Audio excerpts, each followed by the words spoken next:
contenido. ¿Y después? Estructura ósea. Muy bien. ¿Por qué esto es muy importante?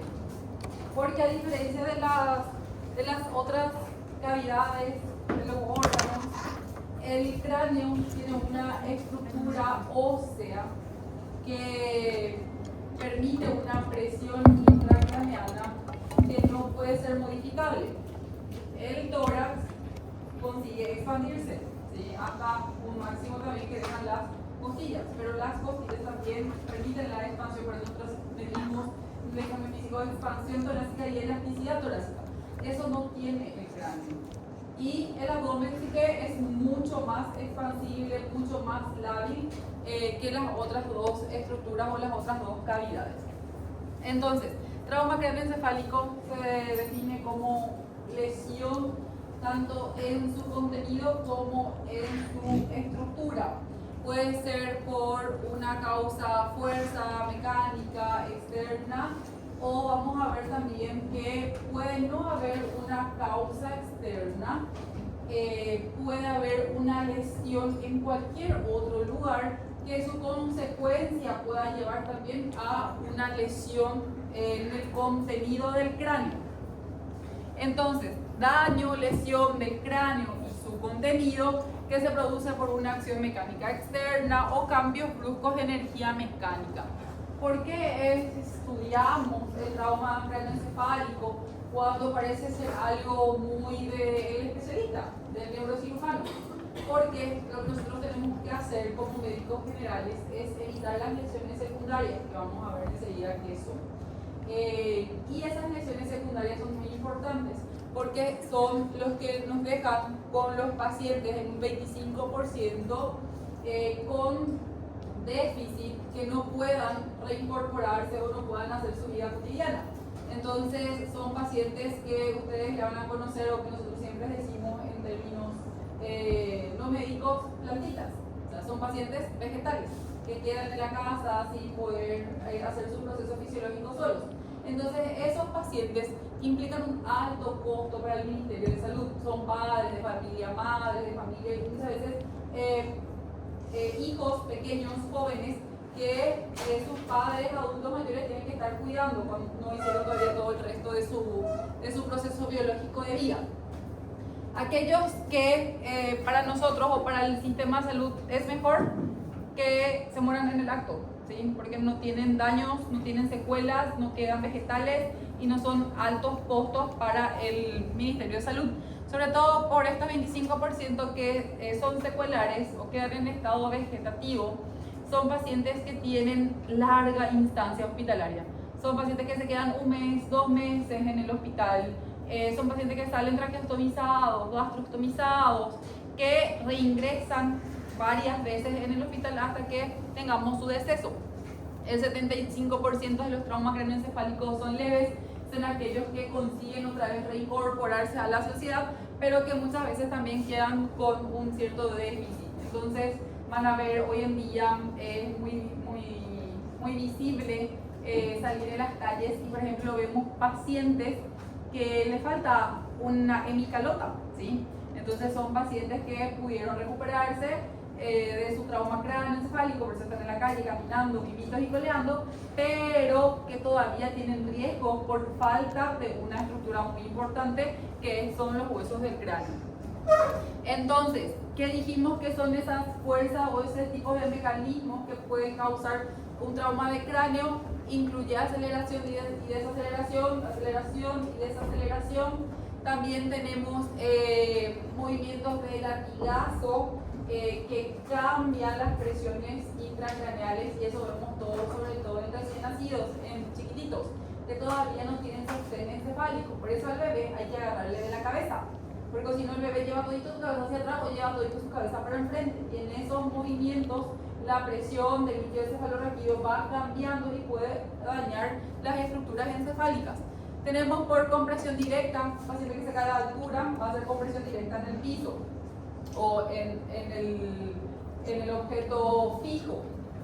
Penetración va a ser arma blanca, arma de fuego. Podemos tener también por explosión, ondas expansivas, y cualquier alteración neurológica puede ser permanente o puede ser transitoria. Las permanentes, ya les dije, son aquellos pacientes que van a quedar con una secuela neurológica, y los transitorios, después de un largo periodo de recuperación, de fisioterapia, consiguen otra vez insertarse laboralmente o en las vidas cotidianas. Entonces, accidentes de moto, vehículo, caídas de altura, ya hablamos de los niñitos, de que no tienen el sostén encefálico, entonces si se le agarra así la criatura y se le dice, ¡ay, qué lindo! Bueno, ahí el bebé empieza a balancear la cabeza y tiene alteraciones en la presión.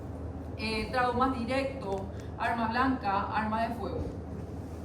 Entonces, hablamos de una lesión primaria y de una lesión secundaria en el trauma de cráneo. Las lesiones primarias son todas aquellas que ese mecanismo externo, esa fuerza mecánica, le dio un daño directo al cerebro, por eso es primaria.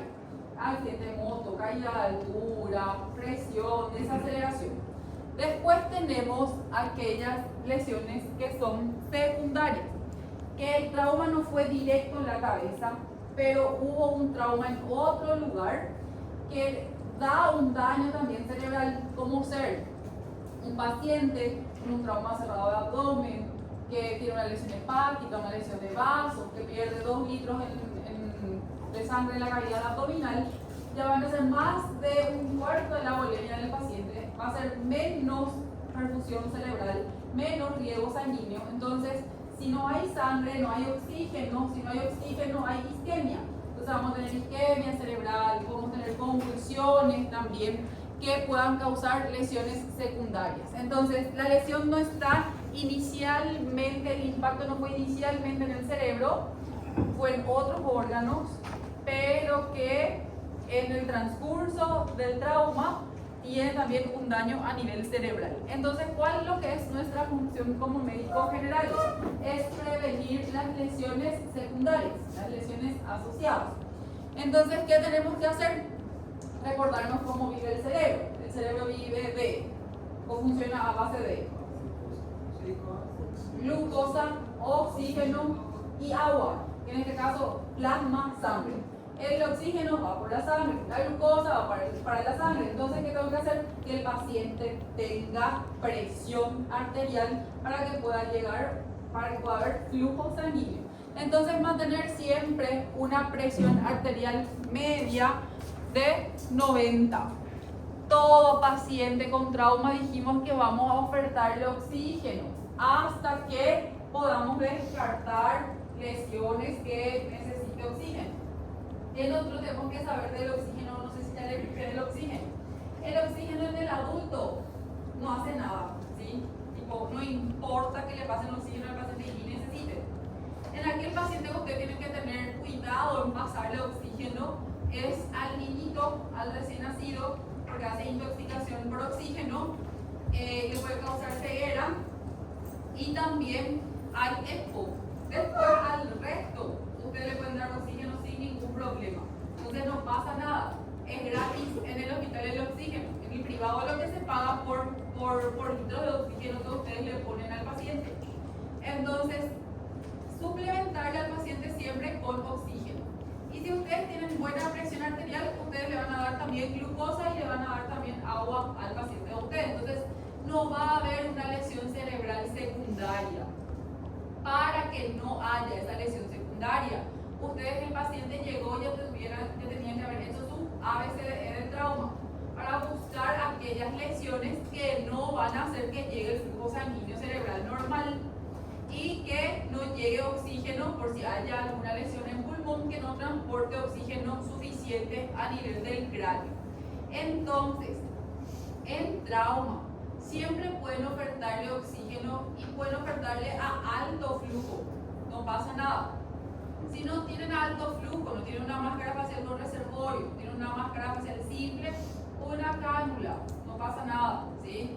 Muy bien, ¿cuántos litros de oxígeno dijimos que suplementa una cánula nasal? Si vos le pones una cánula a tu paciente, ¿cuántos litros de oxígeno le estás dando a tu paciente? ¿Qué? Mucho ya. Menos.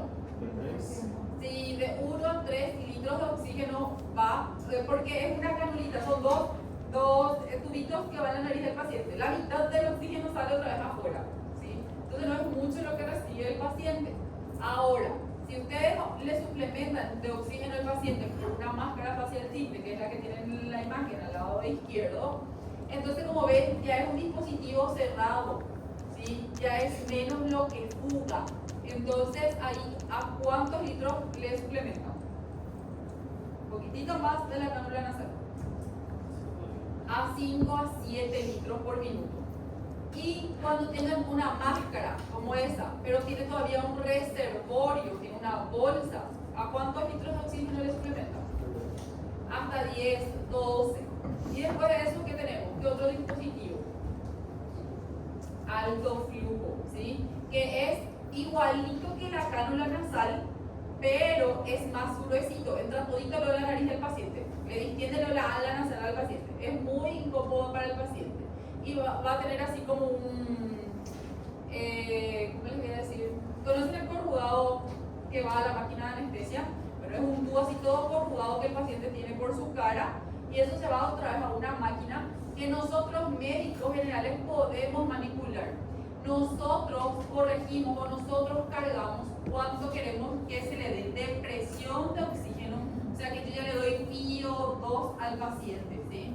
Le doy presión y también puedo ir bajando el porcentaje de oxígeno que le voy a dar al paciente. Y si ese es el por último, ¿sí? Y después de eso ya es la intubación orotraqueal y pasar a una presión positiva. Porque el alto flujo lo que no hace es pasarle presión positiva al paciente y tampoco no regula la frecuencia respiratoria del paciente. Entonces siempre hacer el XABCDE para poder tener el resto. Entonces, recordarnos de la anatomía craneana. Sobre todo, vamos de afuera para adentro. Tenemos piel, después ¿tenemos tejido celular subcutáneo? No. Todo infinito por lo menos. Ah, ¿y después? Después ya tenemos hueso. Y en un lugar no hay una finita capa de musculito. ¿En dónde? Occipital nomás. ¿Y aquí en la frente? ¿Y qué era la glea? No, esa es la glea. ¿Qué es la glea? Hay una porcioncita donde tenemos todavía una finita capa muscular antes del hueso. Después, hueso. Después, debajo del hueso, dura madre. Muy bien. ¿Quién es la arteria encargada de la irrigación del hueso del cráneo? Eso es muy importante porque vamos a ver una patología o una lesión que es justamente causada por la disrupción, la ruptura de esa arteria. Hay una arteria que sale y da sus ramas así arboriformes por el parietal. No, sí, pero ¿cómo se llama? La rama de la arteria que llega al hueso y irriga todo. No.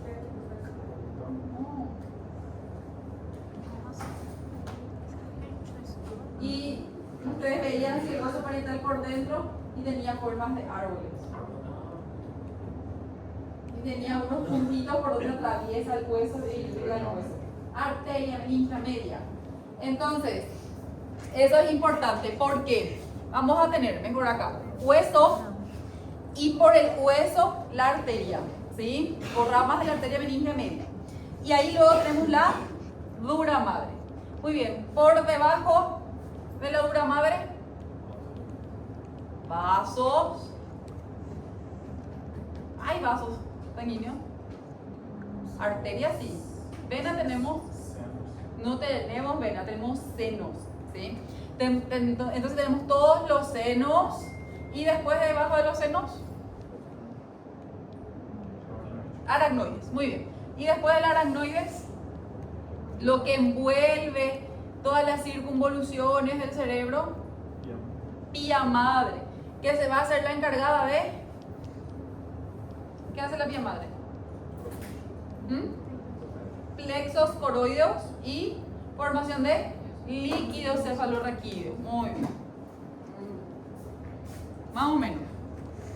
Bueno, entonces, ¿por qué esto es importante? Porque dijimos que el hueso del cerebro, que la cavidad cerebral es indistendible, ¿sí? No crece, no hay forma. Entonces decimos que el cerebro tiene una presión y esa presión es constante. ¿Puede aumentar la presión adentro del cerebro? Sí, puede aumentar, pero va a aumentar a expensa de la disminución de uno de los contenidos del cerebro. Entonces tenemos que saber que el cerebro o el contenido encefálico del cráneo está compuesto por 80% de cerebro, 10% de vasos sanguíneos, de sangre circulando, sea venoso o arterial, y 10% de líquido cefalorraquídeo. Entonces tenemos una doctrina que es la de Monroe y de Kelly, que dice teoría, van a encontrar como doctrina, que habla de la presión intracerebral. La presión intracerebral es PIC. En algunos lugares van a escuchar decir la PIC del paciente. Entonces, la presión intracerebral del paciente es igual a la sumatoria de los 80% del tejido del cerebro, los 10% de sangre y los 10% de líquido cefalorraquídeo. Entonces, ¿qué decimos? Que su contenido interno es inextensible. No puede aumentar, pero no aumenta la presión, pero va a aumentar a expensa de la disminución de uno de los tres. Entonces, dice así: si el volumen de alguno de sus componentes aumenta, si aumenta el cerebro, por ahí que hay una masa, porque hay un tumor, porque hay sangre en el cerebro, entonces va a disminuir alguno de los otros. ¿Cuáles? El líquido cefalorraquídeo o la sangre. Entonces, si disminuye el líquido cefalorraquídeo, ¿qué va a pasar con el cuerpo del paciente?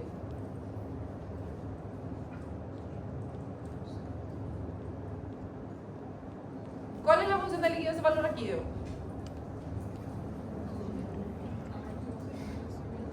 Muy bien, entonces el paciente va a empezar a sentir menos, a mover menos, va a tener sensibilidad y actividad motora de miembros, porque viene por la columna, ¿verdad? El líquido cefalorraquídeo. ¿Sí? Entonces el paciente va a tener déficit motor y va a tener déficit sensitivo. ¿Y qué pasa si disminuye a expensa de la sangre, del volumen sanguíneo? Va a haber isquemia, ¿sí? El resto del cerebro o áreas del cerebro no van a tener la circulación, no van a tener azúcar y no van a tener oxígeno. Entonces, el volumen intracraneal debe permanecer constante. Entonces, el volumen intracraneal total es volumen del cerebro, volumen de sangre, volumen de LCR. Aumenta cualquiera de estos, disminuye el otro, pero se mantiene el volumen intracraneal. ¿Qué aumenta? La presión, ¿sí? Entonces, ¿qué pasa si aumenta la presión intracraneal? Entonces vamos a tener desplazamiento del cerebro. Ese 80% del cerebro se va a achicharrar mi cerebro para que pueda crecer la masa o el hematoma, la sangre que voy a tener adentro del cerebro. Entonces, como va a haber desplazamiento, achicharramiento del cerebro, ¿qué pasa si se comprime el bulbo raquídeo?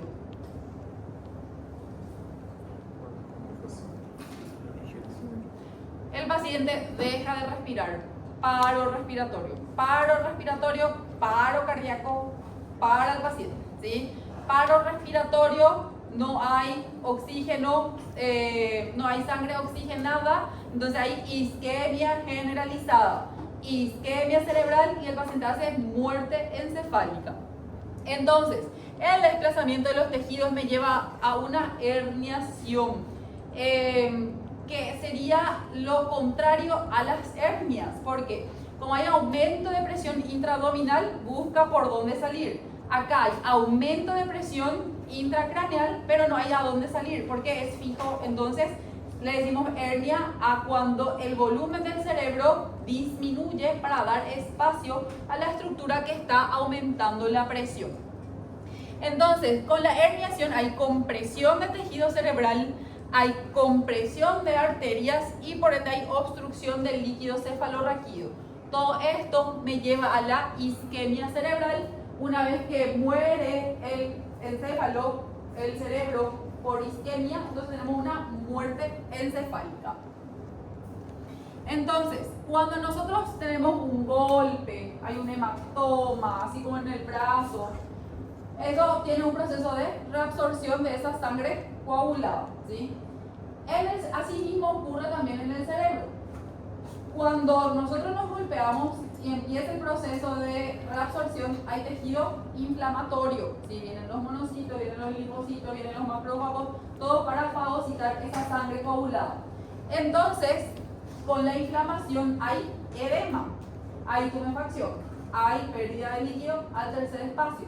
Lo mismo ocurre con el cerebro. Entonces tenemos un edema cerebral. Como hay líquido en el cerebro, eso hace de que aumente la presión intracraneana. La PIC, presión intracraneana, aumenta y hay una hipertensión intracraneal. Esa hipertensión intracraneal tiene algunos signos, algunos síntomas que yo puedo determinar en el paciente, que es la triada de Cushing. ¿Qué es? No, al revés. Hipertensión, bradicardia. Puede ser alteración respiratoria. Y en algunos libros van a encontrar como algo más, sí, cambios en la respiración, pero algunos libros no hablan de la respiración. Habla de cuál es el lugar en donde yo puedo ver lo que está ocurriendo a nivel encefálico. Pupila, edema de papila y cambios pupilares, ¿sí? Entonces, en algunos libros van a encontrar triada de Cushing, hipertensión, bradicardia y cambios respiratorios, y en otro van a encontrar hipertensión, bradicardia y edema de papila o anisocoria, que es cambios en la pupila, uno miótico y otro midriático. Entonces, esa hipertensión intracraneal me lleva a una compresión de estructura, encéfalo, los ventrículos donde están el líquido cefalorraquídeo. Hay una isquemia por disminución de la presión perfusión cerebral, la fuerza con que llega la sangre al cerebro, y entonces voy a tener la herniación y voy a tener una muerte encefálica. Entonces, ¿qué es la presión de perfusión cerebral? Es la presión con que llega la sangre y perfunde el cerebro. ¿Cómo yo puedo saber esa presión de perfusión cerebral? Puedo saber porque hay un cálculo, que es la presión arterial media, que ustedes ya saben hallar, que es por el manguito, por insuflar, y por la presión intracraneana. Ahora, yo les dije que la presión intracraneana puede aumentar, pero el volumen del cerebro es lo que no, el volumen total cerebral es lo que no aumenta. ¿Cómo podemos hallar esa presión intracraneana? No se puede, así por medio, como medir la presión arterial. Para poder medir la presión intracraneana tengo que hacer una cirugía, que es darle un agujerito entre el frontal y el parietal al paciente. ¿Conocen la guía, o sea, el kit de vía venosa central? ¿Sí? El catéter de vía venosa central. Bueno, no es el mismo, pero es igualito a ese mismo catéter, pero que va en el ventrículo del paciente. ¿Sí? Así mismo como por anatomía yo clavo la yugular, bueno, así mismo los neurocirujanos hacen un agujerito en el hueso y clavan la otra madre y mandan la guía hasta el ventrículo. Dejan en el ventrículo, quitan la guía metálica, se queda allí, se cierra el agujerito del huesito del paciente, la piel del paciente, porque el hueso ya no se puede más cerrar, y con eso va a una regla que me mide la presión intracraneal. Entonces, la presión de perfusión es la presión arterial media menos la presión intracraneal. ¿Cuánto es normal la presión de perfusión cerebral? En pacientes con trauma, mantener por lo menos en 70 milímetros miligramos de mercurio. Porque es normal que todos tengamos 50. Pero en el paciente de trauma siempre hacemos un poquitito más porque el paciente es un paciente grave, ¿sí? Y tenemos que evitar, dijimos, lesiones secundarias. Entonces el paciente tiene una fractura sí o sí, si tiene un trauma de cráneo, tiene una fractura de fémur, perdió 1 litro de sangre, tiene un trauma de tórax, un trauma de abdomen. Entonces yo alzo más la cifra para que yo pueda darle más volumen sanguíneo al paciente. Entonces si perdió 1 litro en el fémur, le doy 2 litros, le repongo 2 litros, pero que nunca le falte sangre al cerebro. Y la presión intracraneana, lo normal es hasta 15 milímetros de mercurio. Subiendo a los 15, entonces estoy con una hipertensión endocraneana que me va a traducir, como ya dijimos, con la triada de Cushing. La presión de perfusión cerebral y el tiempo en que mi paciente quedó hipoperfundido es lo que me va a dar el daño neurológico del paciente. A cuanto más hipoperfusión, a cuanto más tiempo hipoperfundido, mayor la isquemia del cerebro del paciente, mayor daño neurológico. Y recuérdense, las células neuronales no se pueden regenerar, ¿sí? Entonces el daño generalmente es irreversible. Entonces, para que ese daño podamos revertir, para que no pueda haber efectos secundarios, siempre tenemos que meter a nuestro paciente a nuestro ABCD. En un trauma de cráneo, yo voy a tener alteraciones de mi ABCD a partir de la A. Porque si mi paciente tiene un trauma de cráneo, no tiene perfusión, no recibe oxígeno, entonces es porque no respira el paciente. Entonces en la A ya voy a estar con alteraciones. También dijimos que la hipertensión endocraniana también me causa alteraciones en la respiración, que es la respiración de Cheyne-Stokes. Entonces, mi paciente va a tener frecuencia respiratoria alterada, mi paciente va a tener mala mecánica respiratoria, va a respirar cortito, no va a expandir todo, entonces voy a tener alteraciones en la B. En la C voy a tener, dijimos, hipertensión arterial con bradicardia. Cuidado porque el paciente de trauma por dolor hace hipertensión, pero con taquicardia, ¿sí? Que es el efecto compensador del dolor. Ahora, hipertensión con bradicardia, siempre pensar en que hay una alteración neurológica. Y el lugar en donde nosotros escribimos pasito por pasito las alteraciones neurológicas es en la B. En la E ya hablamos de la exposición total del paciente para buscar lesiones asociadas. Tenemos que clasificar nuestro paciente con trauma de cráneo. Y tenemos dos tipos de clasificación. La clasificación por gravedad y la clasificación por la morfología de la forma en donde el paciente tiene su lesión. Por la gravedad, nosotros hacemos la clasificación por la escala de Glasgow. Una escala de Glasgow leve o templado, puntuación de 13 a 15, moderado de 9 a 12 y grave de 3 a 8. Importante que sepan para los que van a rendir la revalida, que no tienen en cuenta el ATLS. No sé de dónde quitaron los brasileños hasta ahora, vamos a averiguar y no encuentro. Ellos hacen disminución de la escala de Glasgow por alteraciones pupilares. El doctor Chaparro algunas veces considera, yo no considero. ¿Por qué? Porque la escala de Glasgow, el máximo es 15 y el mínimo es 3. Cuando vos le disminuís puntos a tu escala de Glasgow por alteraciones pupilares, la escala de Glasgow puede ser menor a 3. ¿Sí? Y eso no dice, no contempla el ATLS. Pero tienen que saber para los que van a rendir la válida, porque ya hay temas con paciente con escala de Glasgow de, qué sé yo, 10. Y tiene alteración pupilar, le descuenta 2 puntos, llega a una escala de 8 y cambia la clasificación del paciente y pasa de una gravedad moderado a un paciente grave. Entonces, personalmente no hago las modificaciones de la escala de Glasgow por las pupilas, pero tienen que saber que hay esas variaciones. Con respecto a la morfología tenemos la fractura en cráneo y las lesiones intraparenquimatosas, que vamos a ver que pueden ser dos otra vez, las focales y las difusas. Entonces vamos a hablar ahora de la clasificación del trauma de cráneo por gravedad que hacemos gracias a la escala de Glasgow.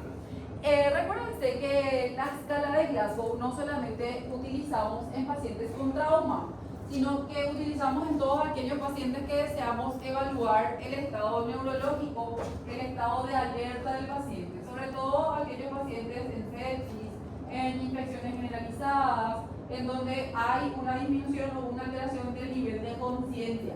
Entonces puedo utilizar también la escala de Glasgow. ¿Qué evaluamos en la escala de Glasgow? La respuesta ocular, la respuesta verbal y la motora. Entonces, la sumatoria de los tres valores tenemos 15 y como mínimo 3.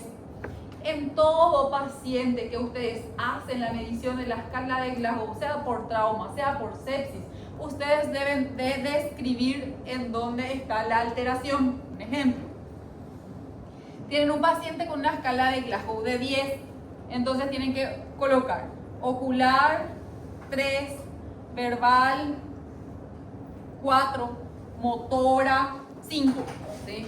O motora, para ser 10 tiene que ser motora 4. Entonces tienen que especificar los puntos que hallaron en cada uno y dónde están las alteraciones del mismo. ¿Por qué eso es importante? El paciente puede empeorar, puede disminuir o puede ir mejorando a expensas solamente de una respuesta, la ocular, y el paciente nunca mejoró la verbal. Entonces eso me habla de que hay una lesión en una zona del habla. O el paciente mejoró la verbal, la motora, la verbal y la ocular, pero nunca mejoró la motora. Entonces me tengo que ir a buscar una lesión en las zonas que son motoras. Entonces se debe de especificar dónde están las alteraciones. Y cómo lo que se hace la evaluación de la escala de Glasgow. Para evaluar la escala de Glasgow tienen prohibido tocarle al paciente y decirle hola señor, hola señora, ¿sí? Tienen que poner su mano para atrás y evaluar primero la apertura ocular. Entonces le miran a su paciente. Si su paciente no abre el ojo solito, no le pueden tocar al paciente. Siempre la mano para atrás. Se van a ir a hablarle. Le van a decir, fulanito, fulanita, abrí tu ojo. Y ahí a la verbal, fulanito, fulanita tienen que abrir el ojo. Si fulanito, fulanita con señor, señora, abrí tu ojo, no abre el ojo, ahí recién se pueden ir al estímulo doloroso. Porque ¿qué es lo que yo siempre veo que hacen? Señor, señora, abrí tu ojo. Ahí se fue ya la espontánea, la verbal y ya ustedes están en la motora. Ella no sabe más si le van a restar, si le van a sumar, y son 2 puntos que le quitan al paciente en su escala de gravedad. O sea, ustedes pueden intubar al paciente por una mala evaluación de la escala de Glasgow, ¿sí? Muy bien, yéndonos al estímulo doloroso. ¿Dónde podemos hacer estímulos dolorosos? No. En el esternón ya no. Muy bien, lecho ungueal, uña. Después. Y en el trapecio. Esos son los 2 lugares en donde están permitidos ahora. Vamos a ver quién sabe uno más en donde antes se hacía que ahora ya no está permitido. Pezón y esternón. Ya no se hace más.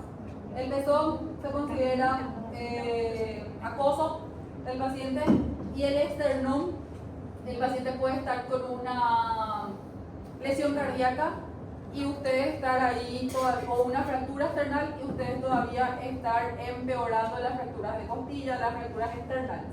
Entonces, trapecio y zona ungueal, ¿sí? Bolígrafo y uña todos tienen. Una vez hecho entonces el estímulo doloroso, ahí puntúan en su 2, si no hay 1. Después pasan a la respuesta verbal. Tienen que preguntarle algo fácil al paciente. No le pregunten su número de celular o no le pregunten su número de cédula. A veces uno no sabe, ¿sí? Pregúntenle el nombre de su mamá, no de su perro tampoco. De su mamá por lo nos le preguntan, ¿sí? Ahí, si el paciente le dice el nombre de su mamá, entonces quiere decir que el paciente está orientado. Que es otra pregunta que pueden hacerle, pero el paciente, dependiendo de su estado, ¿verdad?, responde bien, está orientado o no, es ¿dónde estás? Pregúntale ¿dónde está? Por lo menos mira, sabe que tiene oxígeno, mira su día y dice en un hospital, ¿verdad? O algunas veces mira todo, pero te dice otra vez en la cancha de fútbol, ¿verdad? Entonces, orientado el paciente no está. No, porque el paciente puede perder la conciencia, ¿sí? Puede tener una amnesia. Entonces, ¿qué le pasó? No conviene preguntarle como para medir la respuesta verbal. Entonces, si sabe que está en el hospital, si sabe su nombre, si sabe cuántos años tiene, si sabe el nombre de su mamá, orientado. A cualquiera de esas preguntas y cualquier otra respuesta aleatoria del paciente, hoy juega, qué sé yo, estoy en la cancha, entonces las palabras son palabras inapropiadas con respecto a la pregunta que se le hizo al paciente. Si ustedes le preguntan algo y el paciente verbaliza, pero no consiguen entender, el paciente no articula la palabra, entonces es sonidos incomprensibles. Emite sonido, pero no se comprende la palabra que el paciente dice. Si no hay respuesta verbal, entonces 1. Hola.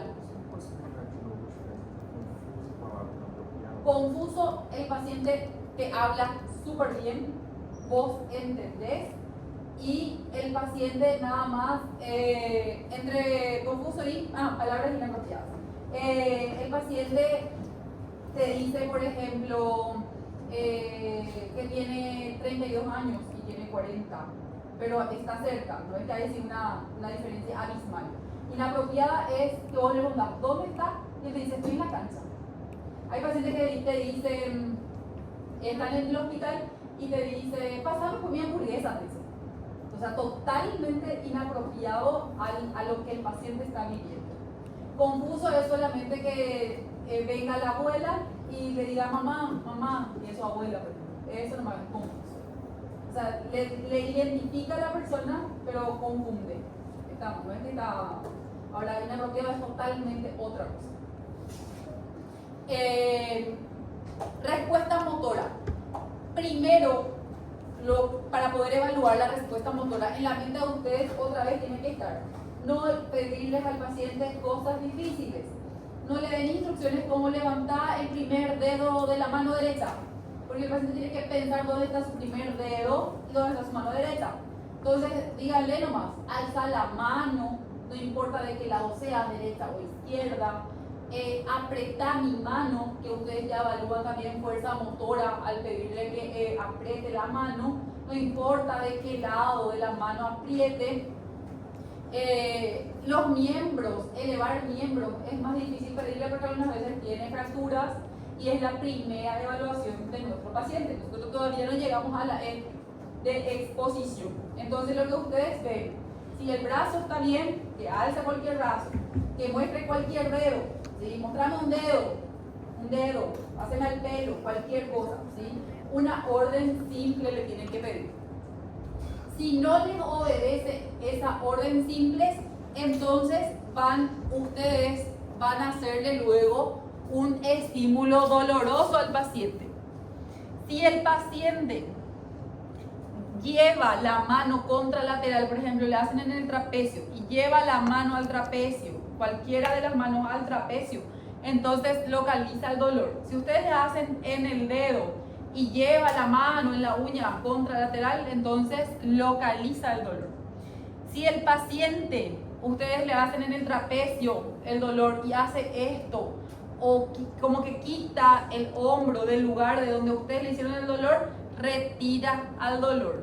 Si le hacen en la zona ungueal, tiene que por lo menos mover el brazo, tratar de quitar el lugar donde ustedes le causaron el dolor. Si ustedes le hacen dolor al paciente y el paciente flexiona los dedos, se habla de que hay una decorticación cerebral. Y si el paciente extiende y queda rígido, entonces hay una descerebración. Y si no hay ningún movimiento, el paciente está en coma.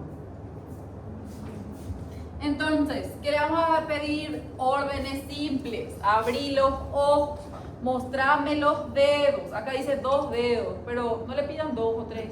Cualquier dedo, cualquier dedo. Obedece órdenes. Después nos vamos a mirar los movimientos, flexión, extensión, y nos vamos a las preguntas verbales. ¿En qué año estamos? Pregúntale algo grande. Año es más fácil que recordarse el día. Entonces, ni yo no sé qué día es o qué fecha es hoy. No le pregunten fecha, ¿sí? ¿En qué año? Año sí es algo grande. O ¿cómo se llama tu mamá? Acá está. Madre. ¿Dónde está tu mamá? Nombre de la mamá. Y acá ni yo. Ahí dice gritos o ruidos incomprensibles y ausencia de respuesta. Entonces, ¿qué tenemos que saber de la escala de Glasgow? Esta escala que yo acabo de comentarles es para adultos. Para los niños no es lo mismo. Porque a los niños no le podés, al niño de 1 año que no va a hablar, ¿cómo le vas a preguntar cómo se llama su mamá? Entonces, generalmente nos guiamos por si el niño está irritable, se mueve, grita, está irritable, el niño está bien, ¿sí? Ahora, si el niño tuvo un trauma, el niño no habla, está quietito, no verbaliza nada, ninguna palabra, ningún sonido, ese niño está grave, ¿sí? El niño cuanto más irritable, mejor está el niño. Entonces hay una escala modificada para niños. Después del estado de conciencia del Glasgow, tenemos que irnos a la pupila. Recuérdense que la pupila es el indicador externo de lo que pasa a nivel cerebral. Cualquier daño cerebral se traduce con anisocoria, que es diferencia entre el tamaño de la pupila, un chiquitito, otro más grande, los dos chiquitísimos o los dos toditos grandotes.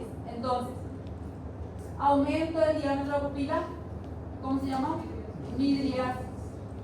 Diferencia de tamaño, anisocoria. Y cuando están todos chiquititos, miosis. La miosis me habla de que hay daño encefálico. Si la miosis de este chiquitito me habla de que hay algún daño encefálico. Sí, también. Pero vemos más miosis cuando los pacientes están bajo efectos neurológicos de drogas, ¿sí? Entonces, luego nos vamos al examen motor para buscar paresias, plejías y posturas anormales, que son la flexión y la extensión, que me hablan de una decorticación y de una descerebración. En el examen físico también buscamos signos de fractura de base del cráneo que me puedan decir que también haya lesiones intraparenquimatosas en el parénquima del cráneo. Ellos son signo de Batre, que es la equimosis retroauricular, que me habla generalmente de fractura del hueso temporal. Los ojos de mapache, equimosis periorbitaria. Para tener los ojos de mapache, la equimosis, el hematoma, tiene que ser superior palpebral, inferior palpebral, ¿sí? No hace falta que sean de los 2 ojos, puede ser de un solo ojo. Pero si es solamente superior, no es, y si es inferior, no es, tiene que ser superior, es inferior, bipalpebral tiene que ser. Después tenemos la otorragia o hemotímpano, que también vemos en las fracturas temporales. Los ojos de mapache generalmente vemos más en las fracturas del hueso etmoides y esfenoides.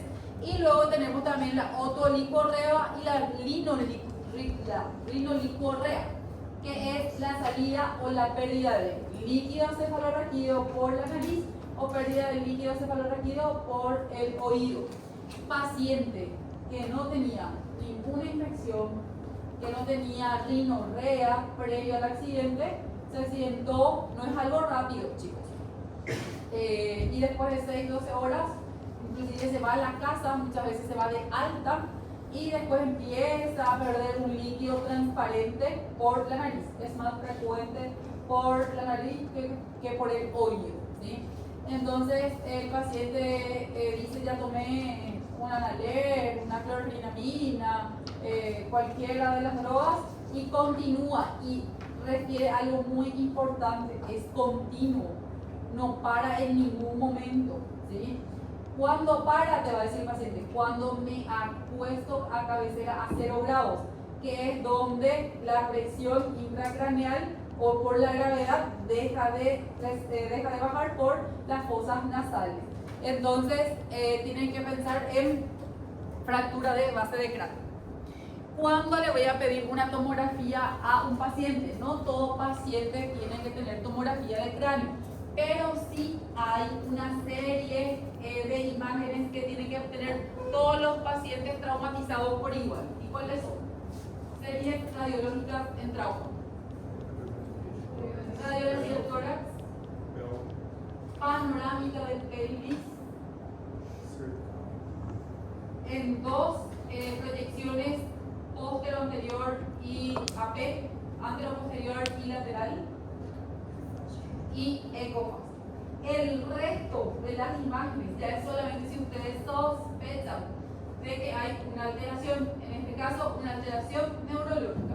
Entonces, ¿cómo va a estar mi paciente para pensar en una alteración neurológica? Va a tener un Glasgow menor a 15, 14 o menos de 15, o menos de 14. Signos focales neurológicos. ¿Qué van a ser signos focales neurológicos? Va a tener disminución de la fuerza motora, va a tener hemiparesia, puede tener también cefalea, vómitos, convulsiones, signos de trauma del cráneo abierto, crisis arma de fuego, arma blanca, trauma de alta energía, caída de altura, arrollamiento. El paciente dice que sale por el parabrisas, sale por la ventana del auto, vuelco vehicular que va a ser por aplastamiento del cráneo, heridas penetrantes que es trauma abierto, arma de fuego, arma blanca, pacientes con uso de anticoagulantes, antiagregantes. El paciente entró y la bajó 15. El paciente no tiene ninguno de los síntomas anteriores, pero tiene una fibrilación auricular y toma su apixaban, su rivaroxaban, su aspirina, su clopidogrel, por más que esté 15, tomografía de cráneo, porque hasta los vasos más pequeñitos en su caída de propia altura pudo haber una disrupción de los vasos sanguíneos y causado una hemorragia pequeñita que con las horas eso puede ir aumentando. Entonces, va a ser una negligencia médica que ustedes le manden de alta al paciente que es anticoagulado y antiagregado. El paciente senil, sí que el abuelito. Generalmente todos los abuelitos son antiagregados plaquetarios. Sí o sí toman su aspirinita. Y si no toman su aspirinita porque nunca consultaron en la mente de ustedes la fisiopatología del abuelito, las arterias del abuelito, las venitas del abuelito, sus vasos sanguíneos, sus paredes ya son menos elásticas. Entonces, por la presión tienen mayor posibilidad de disrupción de rotura. Entonces también hay hemorragia. Y en el lactante, en el niñito que mama, dijimos que el tema del sostén, falta de sostén cefálico, que le agarran a la criatura y le mueven todo mal a la criatura y pueden causar también lesiones vasculares intraparenquimatosas. Fractura detectada por radiografía del cráneo, que está ahí en el último, porque hoy en día ya no pedimos la radiografía de cráneo. Y al final de la clase me van a justificar por qué ya no radiografía de cráneo. ¿Cuándo le voy a llamar al cirujano? Siempre que tengo una indicación de tomografía. El slide anterior le hicieron tomografía al paciente, le llaman al neurocirujano y le mandan la tomografía, resultado de los estudios diagnósticos, en particular la tomografía, ¿sí? Pero el especialista no va solamente a adivinar lo que tienen que buscar en la tomografía. Entonces ustedes tienen que decirle al paciente, le tienen que decir al neurocirujano, paciente de 84 años, él ya va a decir, la fisiología de este paciente en sus arterias ya no es normal, puede tener una disrupción, puede haber sangrado por lado. Si le dicen, paciente de 20 años con caída de 3 metros de altura en Beto Carrero, entonces puede ser por el mecanismo de lesión que él va a buscar en la tomografía, una lesión predisponente para ese tipo de mecanismo. Estado respiratorio y cardiovascular del paciente. Si ustedes le dicen, mi paciente está taquicárdico y mi paciente está hipertenso y está bradicárdico. Él va a pensar en una hipertensión endocraniana. Entonces se va a ir a buscar edema, se va a ir a buscar que el cerebro esté comprimido. Entonces, estado respiratorio y cardiovascular. Los resultados de exámenes neurológicos, escala de Glasgow. Si usted le dice, mi paciente está con un Glasgow 14, un Glasgow 10, van a ir cambiando las estructuras que el neuro va a ir evaluando. Si ustedes le dicen al paciente que tiene algún déficit focal, no mueve el brazo derecho, tiene una hemiparesia o una, aparte de paresia, puede ser también un déficit sensitivo o un déficit motor. Estado neuromuscular anormal, tiene flexión, tiene extensión, al revés, tiene flexión, tiene extensión. Presencia de lesiones asociadas, tiene una fractura de fémur, tiene un trauma de tórax, tiene una contusión pulmonar. Ya dijimos, mandarle la tomografía, le tienen que contar al neuro que ya le hicieron, ya le corrigieron su hipoxia y su hipotensión, y que a pesar de la hipotensión, a pesar de la corrección, el paciente sigue obnubilado. Y el uso de anticoagulantes. Entonces nos vamos ahora a la clasificación morfológica. Dijimos que nuestro trauma de cráneo se divide o se clasifica en dos, morfológica y por gravedad. Gravedad terminó, pasó ya a escala de Glasgow y vamos a la morfológica. La morfológica dijimos que se divide otra vez en dos, en fracturas y en lesiones parenquimatosas. Las lesiones parenquimatosas adentro del cerebro se dividen otra vez en dos, en focales y en difusas. Vamos a hablar primero de las difusas. Como su nombre los dice, son lesiones que no tienen bordes bien definidos, son difusos. Y aparte de difusos de borde, difusos en cantidad y difusos en extensión. Dentro de las difusas tenemos la concusión, la contusión, la lesión isquémica y la lesión axonal. La lesión isquémica se va a comportar igualito que un ACV isquémico, solamente que no va a ser por un trombo, va a ser por falta de oxígeno por una lesión secundaria a un trauma. Entonces tenemos la concusión cerebral o la conmoción, que es lo mismo que igual, es cuando nosotros tenemos algún síntoma neurológico del paciente, como ser pérdida de la conciencia, amnesia. Ese paciente que vos te vas y le decís que perdió la conciencia y te pregunta qué me pasó, le decís aparentemente te accidentaste en tu moto, te trajeron los bomberos. Pasa 10, 15 minutos y el paciente dice, ¿qué me pasó?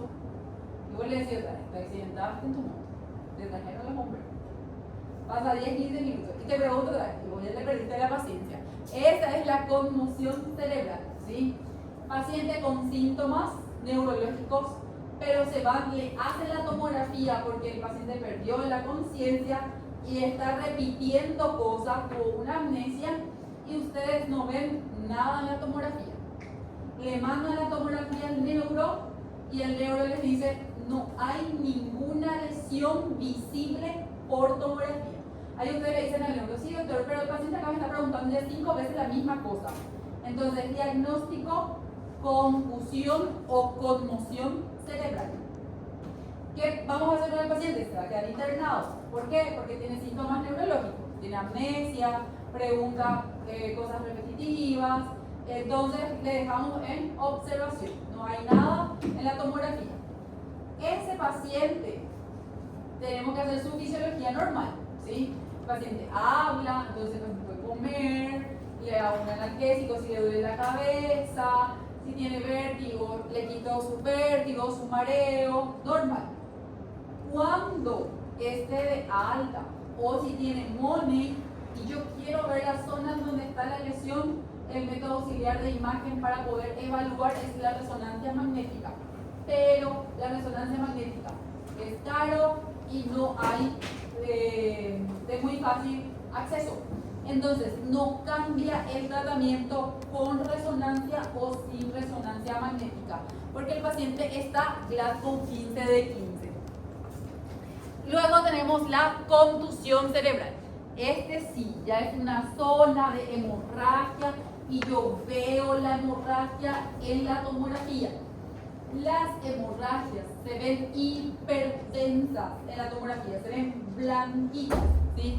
Entonces, zonas hiperdensas en el parénquima cerebral de forma, de tamaños difusos, de bordes irregulares que pueden estar extendidas en todas las zonas del cerebro. ¿Existe alguna complicación o algo que ustedes tienen que tenerle miedo a la contusión cerebral? Porque si ven en la imagen, en todas las imágenes son chiquititas, ¿sí? El terror de la contusión cerebral es que esta hemorragia se tiene que reabsorber y al reabsorber hace edema alrededor de la lesión y ese edema es lo que me causa el aumento de la presión intracraneana y entonces mi paciente empieza a tener más signos neurológicos, cefalea, náuseas, vómitos en proyectil. Eso es lo que hace que mi paciente con contusión cerebral se tenga que quedar internado. Tengo que evaluar en las 12, 24 horas una nueva tomografía para ver el edema cerebral que se va a ir produciendo al lado. Que hoy en día ya no se hace más nada para evitar o para disminuir ese edema, a no ser de que tenga, como en esta imagen, desvío de línea media. ¿Pueden ver en esta imagen la línea media? Blanquecito aquí, ¿verdad? Esto es una línea media central. Y acá la línea media está por aquí. Está desviada. ¿Por qué? Porque estas contusiones van a ser edema, lo que hacen borramiento. Acá, ¿ven cómo se ve bien acá los surcos? ¿Sí? ¿Se ve, verdad? Sí. Y acá está borrado. Acá sí veo surcos cerebrales. Acá no veo surcos cerebrales. Se borra el surco cerebral por el edema. Entonces, hay edema, desvía la línea media, comprime el cerebro, comprime los ventrículos y ya no tengo pasaje de líquido cefalorraquídeo. Entonces, tengo un aumento de la presión intracraneana. Entonces, dijimos las contusiones cerebrales que son diminutitas, hemorragias pequeñitas. Luego tenemos las hemorragias que son más grandes, que son los hematomas intraparenquimatosos. Son también de forma difusa, de bordes irregulares y pueden también ser múltiples, pero son en menor cantidad. Vamos a encontrar 1, 2, se comportan igualito que un ACV hemorrágico. Y como ven, acá también está la línea media del paciente, ¿sí? Totalmente desviado. Y acá se puede ver la imagen hiperdensa y la imagen hipodensa. Esta imagen más negra que vemos alrededor de la lesión es edema, ¿sí? Es líquido, pérdida de líquido en el tercer espacio. Que eso es lo que justamente me hace mi desvío de línea media. Preguntas de las difusas. Falta una de entre las difusas que vamos a hablar por último, que es una así un poquito más gravecita. Tenemos entonces la clasificación morfológica de las lesiones intracraneales focales. Como su nombre dice, tienen un foco que causa esa hemorragia. Tenemos el epidural, el subdural y el hematoma intraparenquimatoso, que inclusive ya hablamos del hematoma intraparenquimatoso. Pero vamos a hablar de uno más, que es el subdural, el subaracnoide, la hemorragia subaracnoide. Entonces, dijimos que tenemos hueso, entre el hueso que irriga el hueso, tenemos la arteria meningia media o ramas de la arteria meningia media. Y luego ya tenemos la dura madre. El hematoma epidural, dura madre, es por delante, por arriba de la dura madre. ¿Qué quiere decir eso? No lastima lesiones del parénquima cerebral. Y es el hematoma que ustedes más le tienen que tener miedo, porque es por la disrupción de la arteria meningia media o de las ramas de la arteria meningia. Entonces, como es arteria, tiene presión. Como tiene presión, crece demasiado rápido. Entonces, ¿qué hace? Colapsa el cerebro más rápido, hernia el paciente más rápidamente, entonces tenemos más muerte encefálica por hematoma epidural. En corto tiempo, mi paciente hace disminución del Glasgow de forma brusca. Van a escuchar en los casos clínicos, generalmente de la revalida, que me dice el paciente que sufre un accidente de moto, tiene alteración o pérdida de la conciencia, pasados los minutos recupera, llega al hospital, se le cataloga con un trauma craneoencefálico leve, escala de Glasgow 15 de 15, y pasado una hora el paciente deteriora y es intubado con una escala de Glasgow de 5. Así bruscamente, de 15 al 5. Porque como es arteria, rápidamente crece, comprime ventrículo, comprime bulbo raquídeo, herniación y el paciente hace una muerte encefálica. ¿Cómo vamos a determinar el hematoma epidural? En la tomografía me va a aparecer con un contorno convexo. Entonces, otras literaturas dicen biconvexo.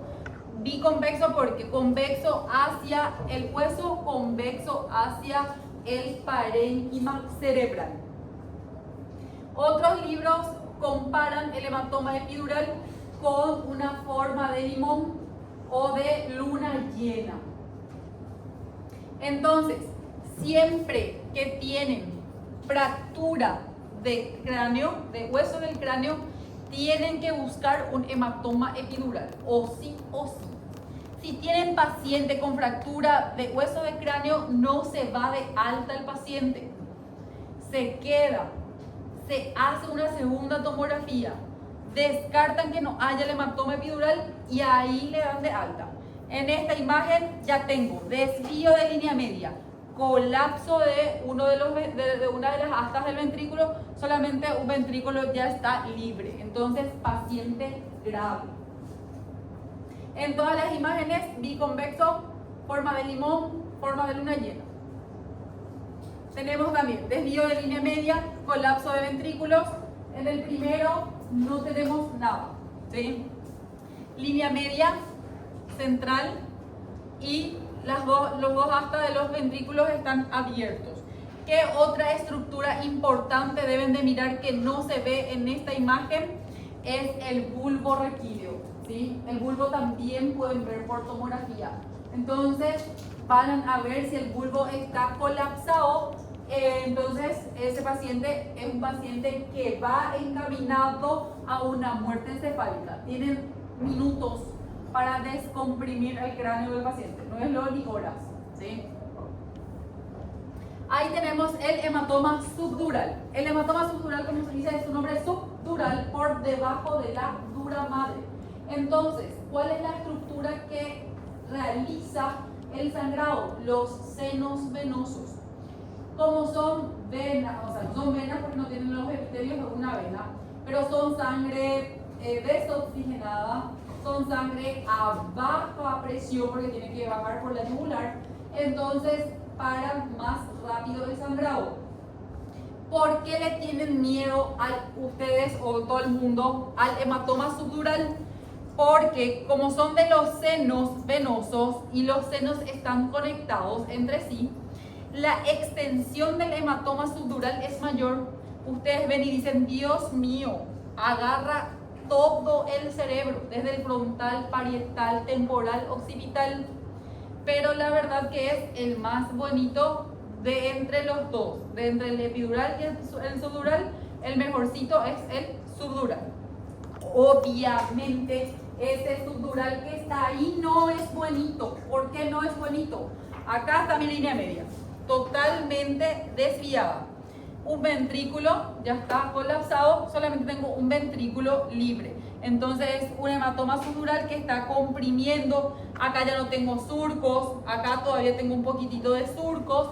Entonces también es un paciente grave que va a requerir de tratamiento quirúrgico. Entonces, en una tomografía simple, algo que tiene que llamar la atención a ustedes y que tienen que decir, este paciente se tiene que operar, mi neuro tiene que venir ya, desvío de línea media, colapso ventricular y colapso del bulbo raquídeo. Después, otros criterios quirúrgicos, el tamaño del hematoma subdural y del hematoma epidural. Preguntas. Forma de la tomografía en el subdural, luna creciente, luna llena epidural, luna crece en el subdural. El hematoma subdural tiene otra vez fases. ¿Por qué? Porque como dijimos que él es más juvenilito, como no crece muy rápido, el paciente no tiene síntomas tempranos, ¿sí? El paciente se cayó, el paciente perdió la conciencia, no hay nada en la tomografía, le dieron de alta, se va a la casa, tiene cefalea, tiene vómitos, le toma un ketorolac, un dipirona, un ibuprofeno, mejora, tiene fotofobia, no puede ver la luz, se acuesta, duerme, pasan 2-3 días, continúa la cefalea, se va a trabajar, no puede ver la computadora, no puede hacer su trabajo de escritorio, no puede estudiar como ustedes y viene otra vez a consultar. En eso ya pasó 3 días, una semana. Entonces, a todo paciente postraumático con síntomas neurológicos se repite la tomografía. Si en la tomografía yo veo una zona hiperdensa, estoy hablando de un hematoma subdural de máximo 3 días de evolución, que obviamente le pregunto al paciente su día de trauma y cierro los días de trauma con la imagen. Luego tengo el hematoma subagudo, que es pasado los 3 días hasta la segunda semana de trauma, que voy a ver una zona en el parénquima que es casi del mismo color que el cerebro, entonces es isodenso.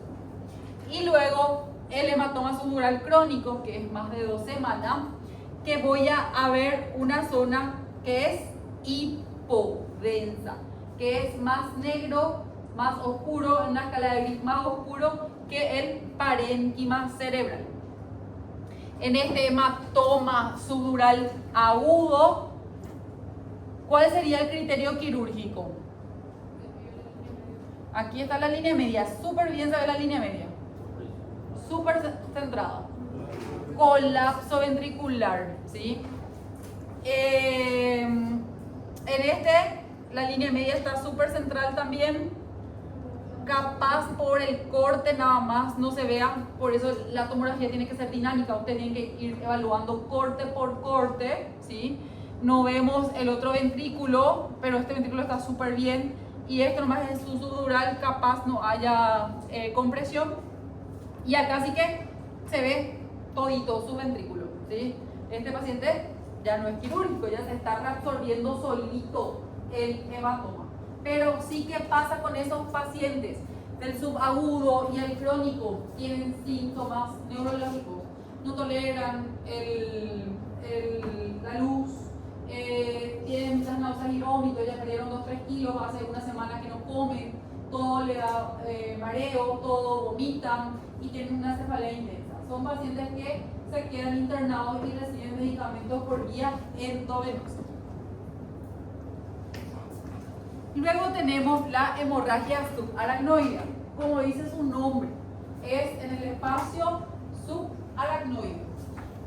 Este tipo de lesión se puede también confundir con las hemorragias de un ACV hemorrágico, un accidente cerebrovascular hemorrágico. Entonces, ¿cuál va a ser la diferencia? El paciente tiene que tener un antecedente traumático.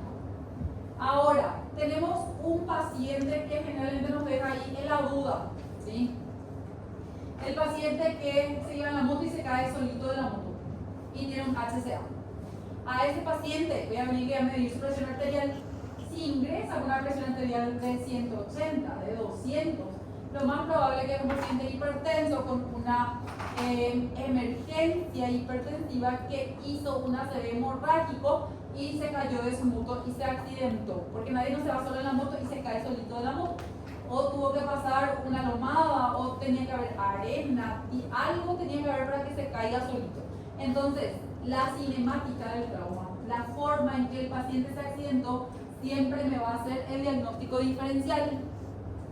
Estos son los tipos de lesiones o de hemorragias que son más difíciles de ver en la tomografía si es que nuestros ojos no están adiestrados, porque son finitos, porque están ya en los surcos, por ser justamente en el espacio subaracnoideo. Entonces, en este es una resonancia magnética, por eso yo puedo ver súper bien las zonas de la hemorragia. Esta también ya es una resonancia magnética. Estos sí son tomografías en donde me muestra el HCA. Acá, por ejemplo, es súper chiquitita, súper finita. ¿Quiénes tienen práctica hoy? ¿O nadie? Ah. Hoy tienen práctica. Hay un paciente en la urgencia que se llama Silvio. No sabes ni qué clase de qué tenés hoy. Eu acho que pediatria hoje, terça-feira. Ah, bueno. Entonces, si se van mañana, puede ser que el paciente esté todavía, porque tiene varias lesiones en cráneo, ¿sí? Es un paciente 15 de 15. Pero miren su tomografía.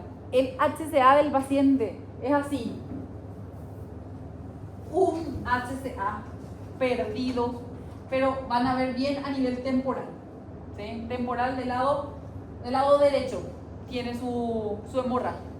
Y aparte de eso, tiene un subdural, pero así, pequeñísimo, finísimo, ¿sí? Entonces, difícil muchas veces de poder ver el HCA.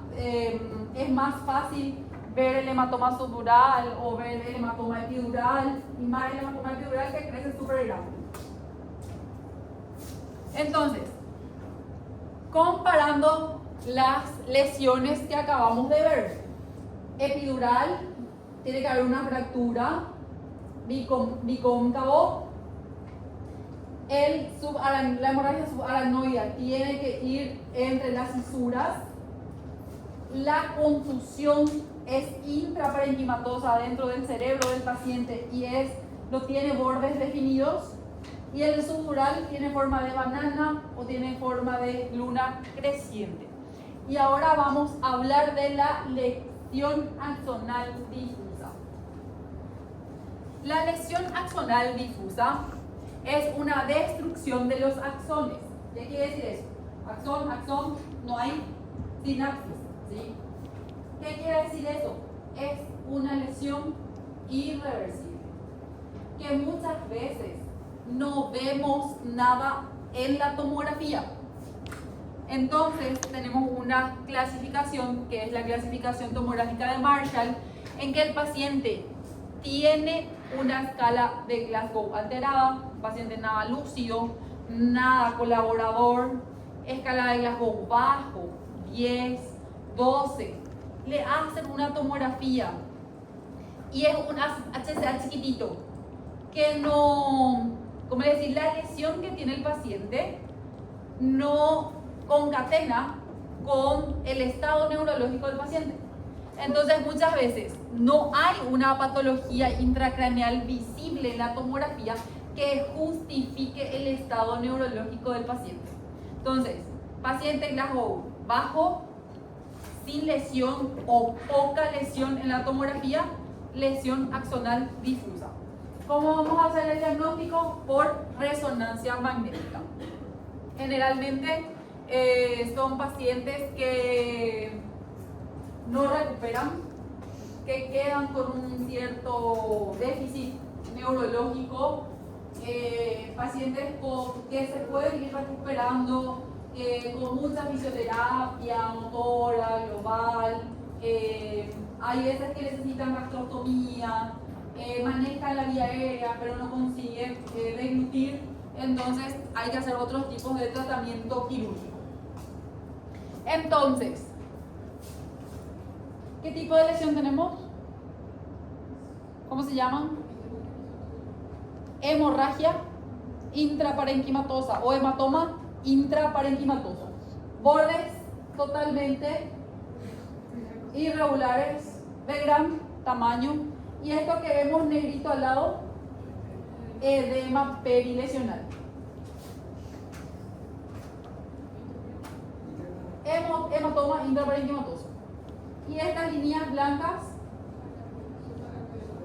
hemorragia subaracnoidea. Hemorragia intraparenquimatosa. Hematoma epidural.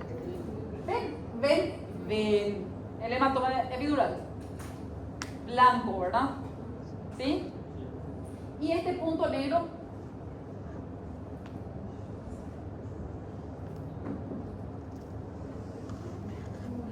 ¿qué hace un punto negro adentro de la sangre? Acá hay otro punto negro, fuera de la sangre.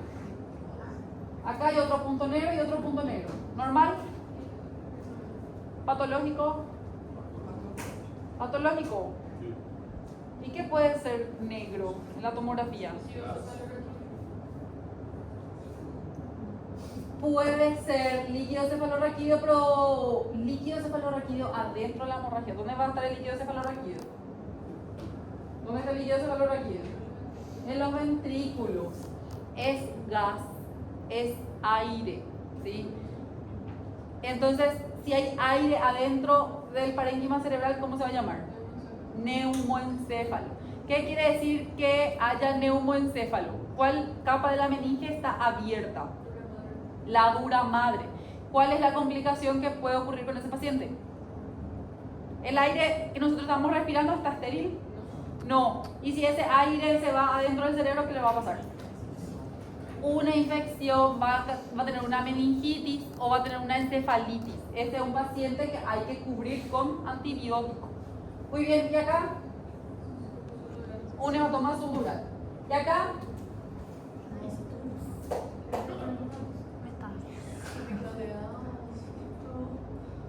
Varios, contusión cerebral.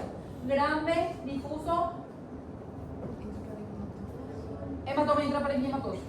Y acá este finito, subdural. Tiene forma de luna creciente. ¿Y este? Subaracnoide. Ese espacio hipodenso. Sí, entre el lóbulo frontal y el hueso del paciente. Atrofia cerebral. Le falta cerebro al paciente. ¿Qué puede decirte eso? Que es un paciente añoso, ¿sí? Entonces, ya hay atrofia, ya no hay más. Lo normal es que esté completamente expandido el cerebro del paciente. Pero en los pacientes añosos tenemos atrofia cerebral. O puede ser un quiste, pero no es un quiste, porque no tiene forma circunferencial. Muy bien, luego pasamos a las fracturas de cráneo. Tenemos lineales, con diástasis, con hundimientos y vacilares. Las vacilares son las de base de cráneo. Las de hundimiento, miedo porque me perfora la dura madre y ya dijimos que va a pasar. Va a tener neumoencéfalo, va a poder tener una meningitis, va a poder tener una encefalitis. Las que están con diástasis, las que son fracturas superpuestas, ocurren más en niños y sobre todo en el canal del parto. Fractura, el niño nace con una fractura de cráneo. ¿Y las lineales? ¿Cuál es la complicación de la lineal? ¿Por qué tienen que cuidar una fractura lineal? ¿Cómo que nada? ¿Qué le puede pasar a mi paciente con una fractura lineal? ¿Qué complicación puede tener? Un hematoma epidural con nombre y con apellido. Entonces, las lineales no requieren de tratamiento, pero sí se hallan relacionadas con formación de hematomas. Es por eso que hoy en día ya no pedimos la radiografía de cráneo. ¿Por qué? Porque no da para, no da para ver nada. Da para ver la fractura lineal. ¿Pero puedo descartar el hematoma epidural? No. No se ve adentro del parénquima. Entonces, por eso no le irradien 2 veces al paciente. No le pidan radiografía y no le piden tomografía. Pídanle tomografía. Fin, terminó, pleito. La diástasis, como les dije, vemos más en recién nacidos, en bebés muy grandes que no pasan por el canal del parto. Luego tenemos las fracturas con hundimiento, que en esta podemos ver súper bien también la presencia de neumoencéfalo. Negrito, aire que entró por la fractura. En este no. Acá también tenemos neumoencéfalo. Acá tenemos también aire inclusive en la propia fractura. Entonces son pacientes que tenemos que cubrir las meninges. Dosis de antibiótico para meningitis. Muy bien, se reacciona a una puede ser dosis de meningia y o vancomicina.